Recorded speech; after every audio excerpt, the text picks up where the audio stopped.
Righteous Brothers. Can you believe this? One of them's gone. One of them's still with us.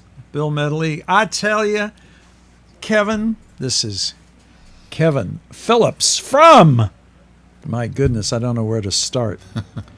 The Whaling Station Steakhouse, who's one of our sponsors of this show, yes. Rockfish Harbor Grill, Ablionetti Seafood on the Wharf, Beach House at Lovers Point, and I almost forgot, I had to write it in, the Lovers Point Beach Cafe. Yeah, you mentioned the one that's the most difficult to pronounce, which is Ablionetti. Did I say it okay? That's okay. We got it out there. Ablionetti? I ran into a couple one night. They were walking around the wharf looking for Apple and Eddies. Oh, that's a good way to remember it. Yeah. And it used to be Ablionetti Trattoria, and nobody knows what a trattoria is, so we changed it. It's an Italian restaurant. It's Ablionetti Bar and Grill now, so everybody knows. Yeah, that's easy to remember. It's casual, funky place. And this is a Mr. Restaurateur. And he got his start many years ago. In fact, I went on YouTube and saw him as a kid with John Pisto. I was very fortunate to work with tremendous people in my career. Actually, I started at Pebble Beach. I was a caddy at Pebble Beach when I was 16 years old. And started bussing at the legendary Club 19 restaurant at the Lodge of Pebble Beach with Pierre Bain. Wow. We just recently lost Pierre. Yeah. But spent almost 10 years at the Lodge of Pebble Beach. Well, was that your start in the industry? Well, yeah, absolutely. I went from busboy to waiter to relief manager to general manager of the main dining room at the Lodge of Pebble Beach when I was 24 years old. Good for you. I was in way over my head, and I loved it. Yeah, but you learned, and then you met John. Yeah. And that was the turning point. It really was, yeah. John Pisto had 4 restaurants at the time, and he wanted to bring cohesion to them and a commonality of policies and procedures and so forth. That was my background, being a hotel guy. I was with Carmel Valley Ranch also. I was food and beverage director out there from 87 to 95. So I had that in my background. So and the independent restaurant business is where I really wanted to be. So not corporate. You wanted to be independent. I had enough of hotels and meetings and all that. The corporate life. Yeah, we're out where the rubber meets the road. Yep. And we make their decisions. We live and die by the decisions we make. Yep. That's fine with me. But we get to do that. And working with mavericks like John Pisto was a great adventure. I mean, he was always doing something. Brilliant guy. I've never met his equal in the kitchen. Oh, wow. What he could create. And we ran the restaurants, and we launched the Whaling Station in 1997 as the steakhouse that it is today. You and he were there at the beginning together. I was there, yeah. Wow. March of 97. Do you know that man, because my mom and dad bought a home in Carmel in 1975. That's how I got over here, when my dad retired from farming. And my mother would watch John's cooking show on Comcast. It wasn't Comcast then, it was TCI, cable. Every day, she was hooked watching John's cooking show. And John is still with us to this day. He is. And I know he won't come out because I've already asked you, but we got to get him to do a Zoom call. You think he'll do it if you twist his arm for me? No, I don't think he will. He won't do it. No, I don't think so. Oh my goodness! John is happy in his retirement. His curiosity for food has never changed. He loves experimenting. He's doing a lot of things now with fermentation, creating his own things like kimchi and that sort of thing, and canning and all that. But he's very interested in it, and he has it's amazing that he has the same energy as when I met him 30 years ago. Wow. Well, he is on YouTube. If you want to see John Pisto and you want to see this guy when he was 17 years old with John, just go to YouTube because put in Chef John Pisto, Pisto. Yeah, Monterey's Cooking Pisto Style was his show.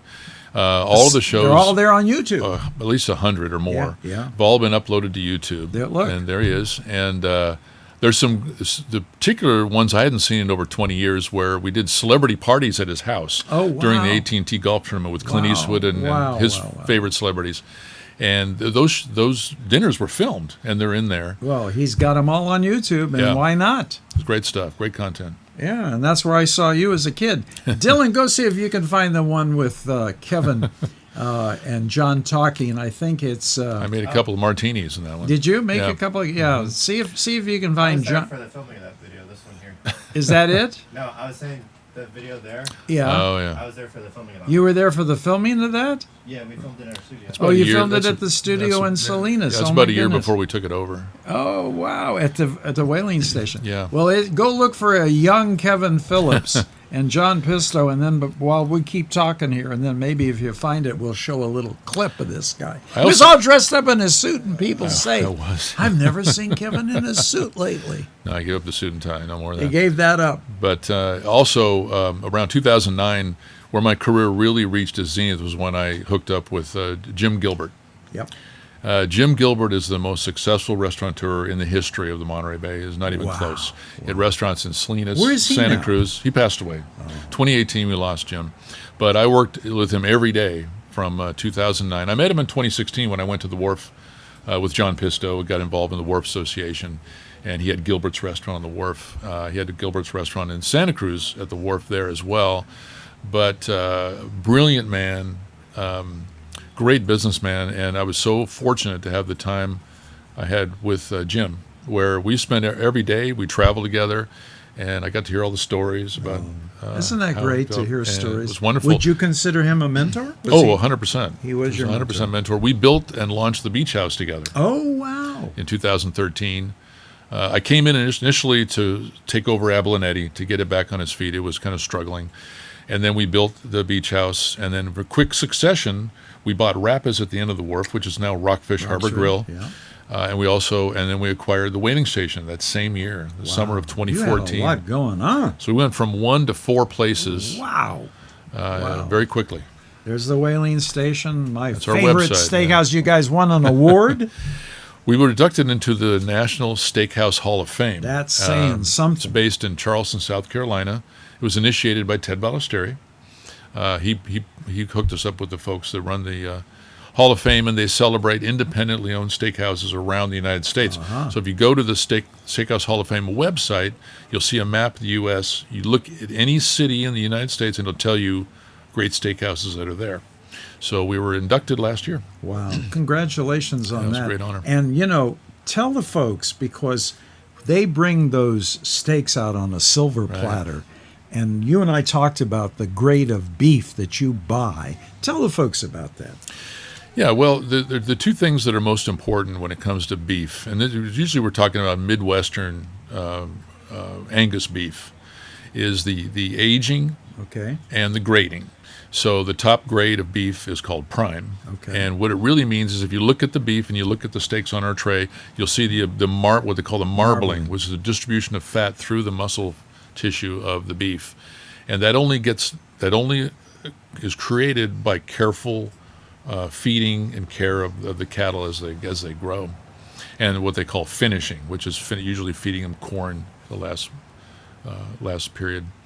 But the aging is just as important. So everything is a minimum of 4 weeks aged. So the aging and the marbling comes together. The reason we present the steaks at the table, so you actually see them. Before they get cooked. Because you really need to see them. Occasionally want somebody that'll want the exact steak off that tray. I want that one. And we'll do that And you'll for do them. that for them. Wow. And in the center of the restaurant, a little over a year ago, we installed a refrigerated cabinet where the trays rest when they're not being shown, so they're kept at a perfect temperature. Wow. The chef Pete Martinez also does a display in there every night of different things. Like we've been featuring recently Snake River Farms American Wagyu beef. Uh-huh. Snake River Farms, based out of Idaho, they pioneered about 40 years ago. They brought Wagyu beef, which is Japanese beef. The word Wagyu actually means Japanese beef. It does. They brought the Japanese beef to the United States and crossbred them with Angus beef. Oh, my And it's goodness. really the perfect expression of both. Wow. It's a wonderful product, and we're running those as a special. Right now, we're running the ribeye and the New York, both American Wagyu from Snake River Farms. And you can see those too. I got a couple of questions for you. What is your favorite beef on that tray? Which one? It's like your favorite child.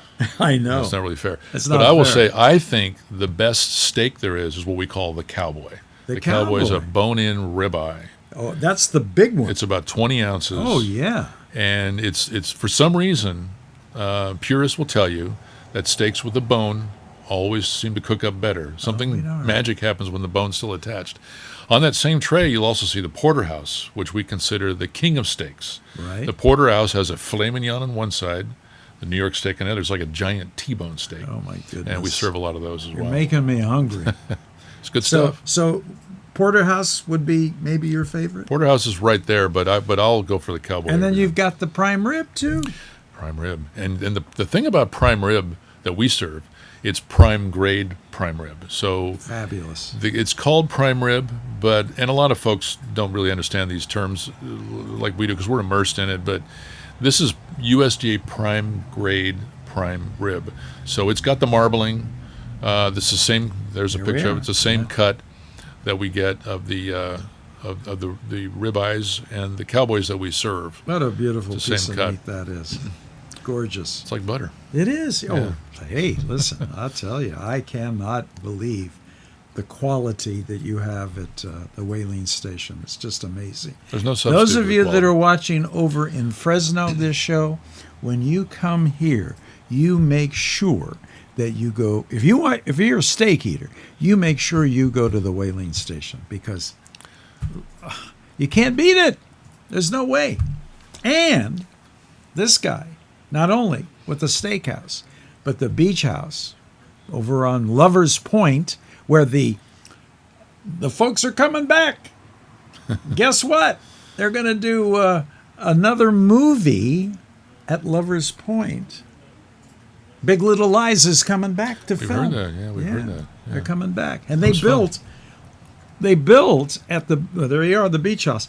They built a little cafe out there in the park. In the park, that's right. for the Big Little Lies, Yeah. and then they tore it down. In fact, it's a big Hollywood production. Oh, And huge. one of the producers called me, and she wanted to pay us to use the restaurant for their commissary during the daytime because we're not open during the daytime. And I said, well, you have to be completely out by 3 o'clock. Yeah. They couldn't guarantee they would, so I turned them down. wow. Yeah, no, it's too important. When we open, we're so well supported by local folks that we don't do buyouts. I don't do buyouts at any of the restaurants Gee whiz. because we have so many regular folks that dine with us regularly. I don't want to disappoint them by selling out for one night, so we Yeah. don't do it. And you have not only the two restaurants we just talked about, Beach House and my favorite, the Whaling Station, because I will say that Whaling Station is my favorite, but Abelinetti's. What's the menu at Abelinetti's? Yeah, Abilene Bar and Grill is our most casual restaurant. In fact, it's the most casual restaurant on Fisherman's Wharf. It's got also the largest waterfront patio, Yep. which is dog friendly. But Dog-friendly? it's been synonymous with local folks for calamari, really, for many years. So you want the fish, you want the calamari. We serve calamari, which is there's a picture of Yep. Abilene. Abelinetti's. Calamari squid is the number one fishery by weight of Monterey Bay, and we serve it more than 20 different ways. It's very versatile. You have to know how to cook it. We introduce a lot of folks to calamari, and they'll say, "Oh, I've had it. It's like rubber." Yeah. No, it's not. Not if it's prepared properly. It's not. Got to be prepared properly. And you know something We're known else for it. too. And people have told me this.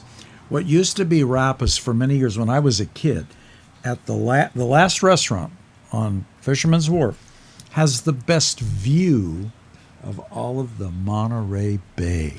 Now, when did you take that over from when it was Rappa's? We acquired Rappa's in 2014. Okay, so And we 11 years. After a year or so, we decided to change the name to Big Fish Grill. We wanted to let Rappa's go. Rappa's was there 63 years. 63 years. And the problem, though, as I saw it, was we could rename it, we could make our own menu, and do a lot of things, but the interior was really tired. It really needed So to be you renovated. refurbished. So yeah, we had at the time we had 22 years left on the lease. I convinced the partners that we need to make the investment now. Yeah. And so in 2009 we There it started the is. renovation, and I think it's the prettiest restaurant in Monterey. Yeah, it's it has an beautiful. interior that now matches the location, which is unmatched as far Well, as yeah. I mean, how do you get to the end of the wharf and then you see everything? yeah, and the way that it's Got designed, the best view. and the kitchen's in the middle, Yep. and the dining area goes all the way around. So there's literally a view of the harbor from every seat. Every seat in the house. Wow. You've got some beautiful restaurants, Kevin. Look at that. Is that something from? That's what's called our seafood trio. Wow. Our chef Melvin Gonzalez, brilliant guy. He came up with that, where he has salmon, scallops, and shrimp on the same platter with asparagus, roasted garlic, Look at mashed that. potatoes, and what he calls Sicilian sauce, which is this beautiful tomato sauce tomato and butter sauce that he makes. It's delicious. I have that at least once a week myself. That's fabulous. It's wonderful. My mouth is drooling if you can't see it. This guy and his restaurants, unmatched. I mean, there are other restaurants here on the Monterey Peninsula. There's too many. There's a lot of There's them. too many. The guys, Ted and Bert, Sardine Factory, Yeah. were in the movie. Play Misty for me. When you going to get Clint to put you in a movie? I don't see it happening. Actually. No, you don't But, see it I happening. will tell you something. There's one thing about our restaurants that's been true from the beginning. There's value. Yeah. Okay, we have at the Wharf, we have locals menus. Abalonetti, Rockfish both have locals menus that are available anytime we're open. Wow. There's no restrictions That's of any great. kind. That's great for the We've locals. even made them available to groups. Groups Good. want to come in, we'll let That's them great. use the locals menu. The Beach House, we have the Sunset menu, which originally was an early bird menu, so it was from 4 to 5:30. A couple of years ago, I converted it to what we refer to as a locals menu. Really, what we did was open it up to people to use anytime. There's no time restriction. That's great. So anytime you come into the restaurant, ask for the Sunset menu. No one will ask you for ID or proof of residency. We call it a locals menu. You just have to know about it. Ask for the Sunset menu. There you And go, there's folks. there's- Write that down. There's the reduced entree prices on there, and drink specials as well. It's available anytime. great. Very popular. The waiting station, we have what we call the bar menu, and this is the main thing we're promoting now, because when you think of the waiting station, it kind of get pigeonholed as a special occasion, Yeah. steakhouse, high end, and it is It that. is, but- that. But we have the bar menu. The bar menu makes things available like the steak sandwich, French dip, sand dabs, Just sit up blackened there salmon, and enjoy it. all for in the mid-20s, very very Yeah. affordable. You can get a draft beer, glass of wine, and you don't have to sit at the bar. You can order from this menu anytime, anywhere in the restaurant. Just ask for the bar menu. And you know what's great about the whaling station? There's a lot of parking. We have our own parking lot, You have your own parking lot. And now over on Canry Row, and so many people parking there. We have a valet on you Friday. gotta and have, Saturday yeah, night, well, you do, because so Good many parking people. car Yeah, for you it. got a great parking lot. Kevin, thank you for being here tonight. Thanks for having me, Gary. This is your second time. I really appreciate what you're doing for Monterey, Canry Row, Pacific Grove, Lovers Point, Fisherman's Wharf. Well, I'm sure it's like you, Gary. I never get up any day and feel like I'm going to work. No, it's I not. I love it. Well, you love it, and I love this, and so it's a good marriage. Yeah. Thanks, Gary. Thanks for being Thanks for here having me. tonight. Okay, we're Pleasure. going to turn it over now to that young man sitting behind those screens, because what he does now at the last part of our show is he brings all of the new artists that do new videos to people like us that we don't know about these new young people. terrific. So let's take it away, Dylan Holmes. Here he is right now.